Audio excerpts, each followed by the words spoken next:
ଆକ୍ରମଣରେ ଯୁବକର ମୃତ୍ୟୁ। ଘଟଣାସ୍ଥଳରେ ପୁଲିସର ତଦନ୍ତ ଆରମ୍ଭ। ଅନୁଗୁଳ ଜିଲ୍ଲା ଅନୁଗୁଳ ସଦର ଥାନା ଅନ୍ତର୍ଗତ ଖମାର ଓଭରବ୍ରିଜ ତଳେ ଜଣେ ଯୁବକର ମୃତଦେହ ଉଦ୍ଧାର ହୋଇଛି। ଯୁବକଙ୍କ ବେକରେ ଅଧାରୁ ଅଧିକ ଗଭୀର ଭାବେ ଆଘାତ ଲାଗିଥିବାରୁ ତାଙ୍କୁ କେହି ମାରଣାସ୍ତ୍ରରେ ଆକ୍ରମଣ କରିଥିବା ସନ୍ଦେହ କରାଯାଉଛି।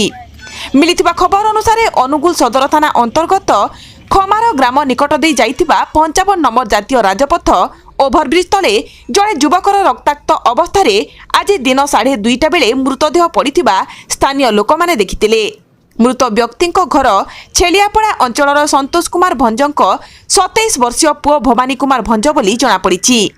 ଖବର ପାଇ ଘଟଣାସ୍ଥଳରେ ଅନୁଗୁଳ ସଦର ପୁଲିସ ଅଧିକାରୀଙ୍କ ସମେତ ସଦଳ ବଳେ ପୁଲିସ ପହଞ୍ଚି ଘଟଣାର ତଦନ୍ତ କରୁଥିବା ଭବାନୀଙ୍କୁ କିଏ ଓ କାହିଁକି ହତ୍ୟା କଲା ତାହା ବର୍ତ୍ତମାନ ପର୍ଯ୍ୟନ୍ତ ଜଣାପଡ଼ିନାହିଁ।